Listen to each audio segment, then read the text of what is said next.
Yeah! Aray ko, ang sikip na ng apartment ko. Woo! Babagsak pa yung ulan na. Wait lang. Ito nga pala. Ito yung naging problema ko dito kay Watod na every time na bumibiyahe tayo, bukas ng bukas. Kasi nga, push to open to eh. Ulo. Yan, push to open siya. Ngayon, kapag nagdadrive tayo, wala siyang ginawa kundi umatras ng umatras kasi yung lock niyan is hindi naman talaga designed para sa ganitong setup. So ang ginawa ko, ayan, nilagyan ko ng mga lock para kahit na matagtag hindi bububukas yung ating mga drawer dito sa likuran. At ayan na nga ang ulan. Todas tayo nito. Aalis pa naman tayo. Pero bago tayo umalis, alam ko napapansin nyo na yung lahat na kapag gabi, napakadilim talaga ng video ko. Saktong-sakto sa sitwasyon natin ngayon na madilim. Meron akong ilaw na gagamitin para sa ating mga vlogs kapag nagka-camping para hindi na rin sumakit yung inyong mga mata. Bumili ako ng ilaw para makita nyo ang aking pagmumuka. Kaya lalakasan ko lang ha. Nagawan din natin ng solusyon. Wait lang. Oh, diba? Kita nyo na ba? Maliwanag na ba ako? Oh, yan. Nasolusyonan din ang kadiliman sa gabi. Okay, ngayong araw, aalis tayo. Actually, patapos na yung araw natin kasi mag-aalas 6 na ng hapon. Nandito pa rin ako sa Bulacan. Babiyahe ako ngayon pero hindi ko kasama si Watod. Kasi nga, alam ko matraffic na rin talaga to. At susubukan ko na rin mag-drive ng motor kasi sa mga hindi pa nakakaalam, kaya hindi ako nakapag-drive ng motor kasi meron akong tama dito sa balikat going dito sa aking leeg, naipitan ako ng nerve. So nakakayanan ko mag-drive ng maliit na motor pero si Daddy's bike, mas malalaking motor, hindi kaya, sumasakit yung dito ko. Sa ako na sinikikwento. Okay, pero bago tayo umalis, dumating yung box galing Altitude Outdoor Gears. So dito, pinadala ulit tayo ng mga kakailangan natin sa camping. So ito, nagpadala siya ng tarp. Hindi para sa akin, kundi kay Direct Gino. Yan, ako na lang mag-aabot sa kanyan. And then, meron pang dumating dito na, ano kaya to? Okay, feeling ko sa pinto ng tent. Bago mo ilatag natin yung tent natin. And then, ito yung pinaka-aantay ko talaga. Kasi medyo problematic talaga ako sa tent na ginagamit ko dahil yung tent na ginagamit ko para talaga siyang sauna kapag nandun ka sa loob. Buti sana kung yung bansa natin lugar na or bansa ng malamig, pero hindi naman kasi, di ba? Mas maraming panahon na mainit ang ating lugar, may-humid tayo. So yung tent na ginagamit ko, lagi akong pawis sa loob, as in. Pero ngayon nasolusyonan na dahil pinadala na tayo ng Altitude Outdoor Gear ng kanilang signature tent. So ang kagandahan dito sa tent na to is yung inner nito is mesh. Maganda na yung daloy ng hangin papasok sa ating mga tent. So paano? Iiwan ko muna dito si Watod. Babayahin muna ako hanggang Batangas ng nakamotor. Pupunta tayo ng Mindoro. Bilang suka.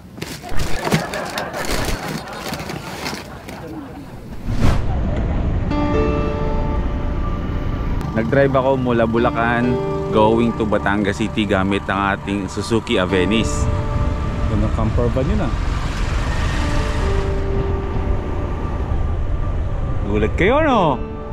Nakamotor ako no? Naghahanap ako ng pwedeng pagkapihan. Naliligaw ako, paikot-ikot ako ah. Ikot ulit. Nalilito ako! Saan kayo sir? Yan. Baka naman pamindoro po kayo? Baka pamindoro ako. Yo, tama, ayan. Gusto mo? Alas 10 na biyahe, meron? Meron. May gagawin ka ba? Wala ko sir. Diyan po rin tatrabaho sa Gaya Mindoro. Gusto mo bang sumama sa akin? Hindi, joke lang. Dito lalabas? Oh. Kasi sabi sa akin kasi kaliwa. Napakabait ko. Kumaliwa naman talaga ako agad. Kaliwa, yan.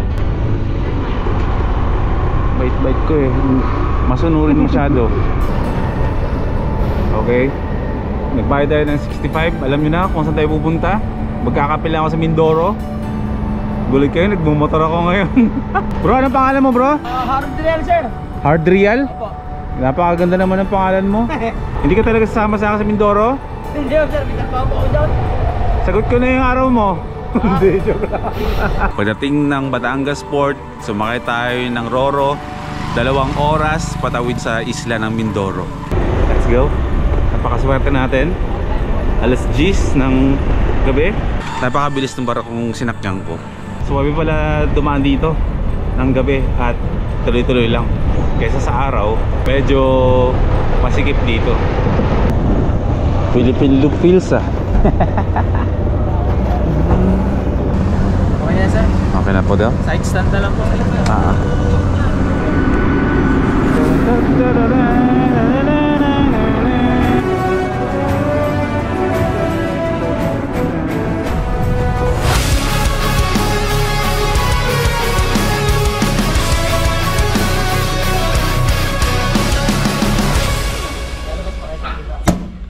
Hindi na.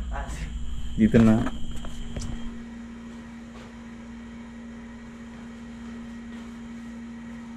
Welcome to Mindoro. Pahinga muna. Alam niyo ba kung anong oras na? Alas 2:30 na madaling araw. Kanina pa naman ako, pero nag-dinner lang ako sa labas. Kasama yung mga Mindoreños dito. Sila yung pinunta ko dito. Ayusin ko lang gamit ko kasi maaga tayo kikising bukas.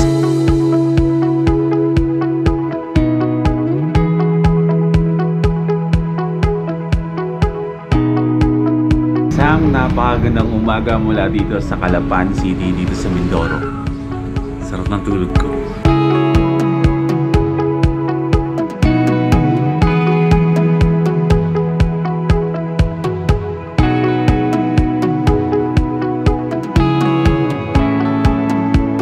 Dito ako tumuloy. Meron akong 4 na oras. Ang aga ko nagising. 2:30 ng umaga, dun pala ako natulog. Pero ngayon, 6:30 ng umaga, ako nagising. Ilang oras lang ako natulog, pero ang sarap ng tulog ko malalim. Dito ako tumuloy sa Trios Lodging Inn. Ang sarap ng feeling na paggising mo sa umaga, paligid ng tinutuluyan mo or paligid ng ginigisingan mo ay isang napakalawak na lupain na palayan. Dun sa unahan ay sumisilip na yung karagatan, kung saan andun yung pier. Mula Batangas Port, tumawid tayo dito sa isla na to. At dito sa drone shot na to, dyan yung area ng Calapan Port. Dito naman sa kabila, siguro mga mahigit 1 oras, mararating na natin yung Puerto Galera. Pero hindi tayo pupunta ngayon dun sa Puerto Galera kasi meron tayong purpose kung bakit nandito tayo ngayon sa Calapan City. Morning! Morning autograph ang tawag po. Alam ko na yan Uy, Jillian? Jilly? Yes po sir. O sige. Ano pangalan mo nga ulit bro? Joshua po ng anak po na may-ari ng Trios Lodge. Yan. Sila ang sumalubong sa akin dito kagabi. Hindi na ako nakapag-vlog. Pinag-dinner nila ako dito ng seafood. Isang malaking alimango na niluto sa... Anong tawag dun bro? Sa foil po. Yung naka-foil siya. Pinapare nila sa akin dito. Tapos isipin nyo yun, madaling araw. Kumakain ako dito ng alimango. Mag-isa. Tapos nagkikwentuhan, nagkape-kape. O tara, simulan natin ng araw natin ng... Nagsasign tayo ng Gila helmet. Yan. At isa na namang helmet ang ating sinulatan. Nalagdaan. Ang lalim na na. Lagda ba ang tawag dito? Yes, sir. Sa atin dun napirmahan, dito nalagdaan. Nasulatan. Nasulatan. O tara po. Si ate na nagpa-picture sa akin, hindi sila magkapatid ni bro. Magnanay sila dalawa. Ang bata pa ni ate. Pinag-ready nila ako ng kape. Pero ang daming tasa. 1, 2, 3, 4, 5, 6. So ibig sabihin 6 na ka-rider ang ina-expect natin ngayong umaga. Nag-meeting pa tayo kagabi na alas 7 ng umaga. Nandito na kayo. Hanggang ngayon wala pa rin kayo.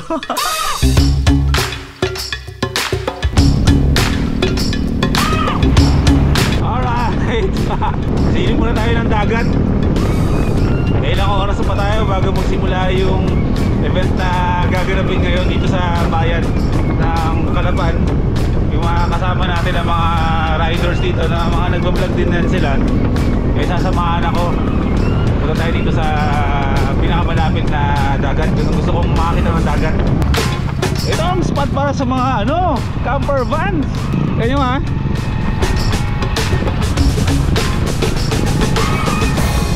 Okay, kompleto na ang bagong squad ng Mindoro. Kami ang Mindoro Riders Club. What's up? Dumayo ka lang ng Mindoro, gumawa ka ng sarili mong Riders Club dito. Kami ang dapat yung abangan dito sa Mindoro, Mindoro Riders Club. Yan na. Bro, meron akong tanong sa inyo. Mga Indo Riders kayo, di ba? Malalakas to. Hindi ako nag-i-endurance eh. Maliban sa kulang ako sa lakas ng loob gawin. Eh hindi ko kaya yung yung adrenaline ng ano? Adrenaline. Ng endurance. Puro chill-chill lang ang ginagawa natin. Okay. Nasa Barangay Balite tayo. Nakita natin sa signage doon, Fiesta. Ngayong araw, hindi ba? O ngayong week? Ngayong week, sayang. Makikipiesta sana tayo. Okay, andito tayo ngayon sa isang beach na dati daw public tong lugar na to, na kahit sino nakakapasok dito ng libre. Pero ngayon may entrance, pero 10 piso lang naman. Mura lang naman. Ganda ah. So malamang nandun yung port ng Calapan. Doon tayo dumaong.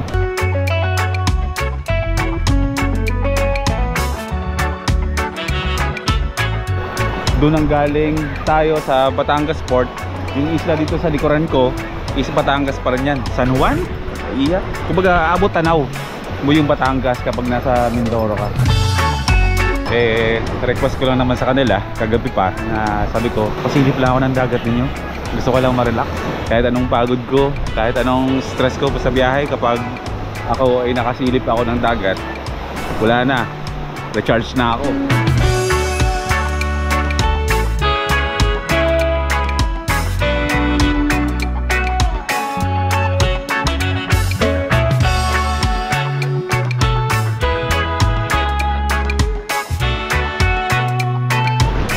Kagabi yan, kakwentuhan ko sila.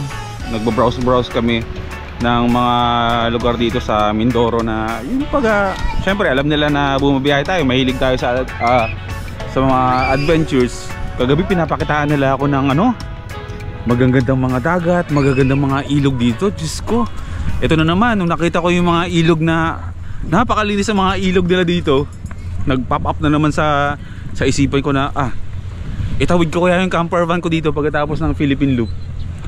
Tapos magstay dito ng medyo matagal-tagal. Dinadaanan ko lang kasi ang Mindoro.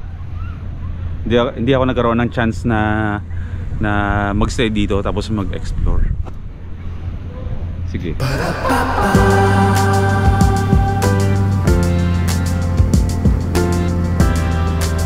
Okay, next destination, Mindoro Super Duper Riders Club. Let's go. Breakfast muna kami. Dadalhin nila ako sa parang isang masarap na mamihan overload dito or goto overload, hindi ko alam. In fairness sa karagatan nila dito, malinis, hindi naman yung tipong maingay sa gabi, tahimik. Pero kung gusto mo talaga ng party people, Puerto Galera, malapit na din dito. Pero saka nakapupunta ng Puerto Galera. Anong tawag dito, bro? Kasi dun sa mga palengke, may mga maliliit na ako nakikita ko. Hindi ko alam kung yun na lumaki lang o mag-iiba. Tapos mayroon din sila Shanghai. Ang Shanghai na tinitake home palagi ng mga mahilig mag-Sharon. Yes po. Opo. Si Miss Jean Bilog. Ayaw ano, Jean Bilog? Oo. Paborito ito ni Jean. Di ba gusto niyo uminom? Alas 9 ng umaga? Oras 9 naman, grabe naman. Hihiyaya ako ng alas 9. Hindi ko urungan itong mga to. Nakas naman. Pero, pahig kayo na ito yung order na natin isang buong ganito. Tapos titipak-tipak lang tayo ng ganyan. Liempo, no? Pero paano po yan? Pang sisig kuya? Pang sisig.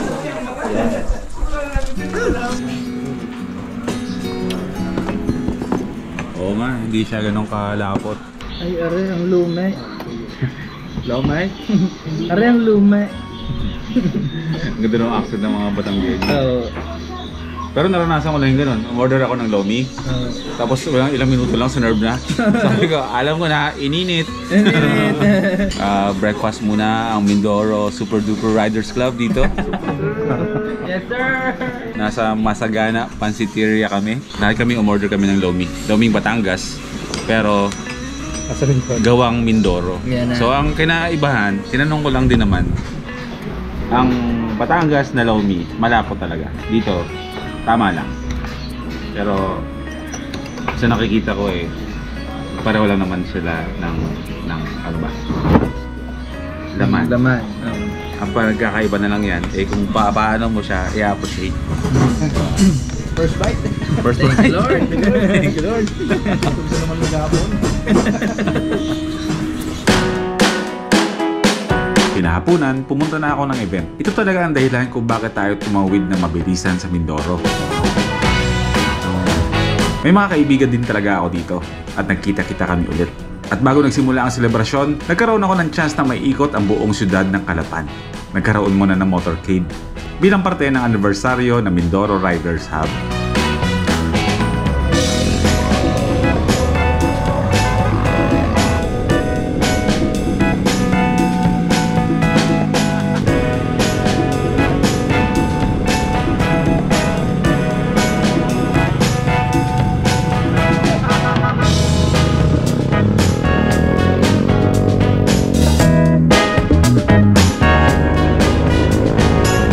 Maniniwala ka ba bro na ngayon lang ako nakaranas ng motor trade?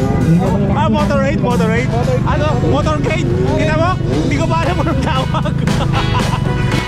Kaibigan ko ang may-ari nito at taga-subaybay din natin sa mga ginagawa nating biyahe. Nakaka-overwhelm talaga. Hindi pa nagsisink in lahat. So, maraming salamat po. Ayan, nagpapasalamat agad ako. Ba't parang iiyak? Dito ko nakita ang mga vlogger sa lugar na ito. Magandang hapon po sa lahat. Ako po si Boy First Time, taga-kabilang isla. Maraming salamat sa mga simundo muna sa akin kagabi sa port. Ayan, ginakagal ako po ang araw na to na ako ay kasama sa pag-celebrate ng first year anniversary ng Mindoro Riders Hub. Ayan, maraming salamat kay Miss Milky na ako yung napili niya na taga doon sa kabilahat na imbitahin. Saka ako nag-enjoy ako sa motorcade natin. Kasi sa tanda ko ito, ngayon lang ako nakapag-motorcade sa totoo lang. Masaya pala siya gawin. Matanda na ako eh. So ayun, sa mabilisang ikot, nakita ko yung ganda ng city ng Calapan. Saka hindi ko rin naman na first time na dumaan dito kasi dinadaanan ko lang to dati. Parang pass-through lang ako. Tsaka ayun, ngayon ako nakapag-stay ngayon. So again, congratulations sa first year anniversary ng Mindoro Riders Hub. More years to come, more success, more customers. Yan. Okay, next. Yan, Kobe sa lahat ng merong motor! At bilang pasasalamat, namigay naman tayo ng Kobe product sa lahat ng pumunta dito ng nakamotor. Regalo ng Kobe lahat ng rider na may motor ngayon. Paano pag may pumunta rider na walang motor? Basta lahat ng mga nandito na nakamotor, may regalo na tigisang helmet disinfecting foam mula sa Kobe. Simpleng regalo mula kay Boy P at ng Kobe na alam natin na makakatulong talaga ito sa kanila. Kobe Helmet Disinfecting Foam para mapanatiling mabango ang kanilang mga helmet.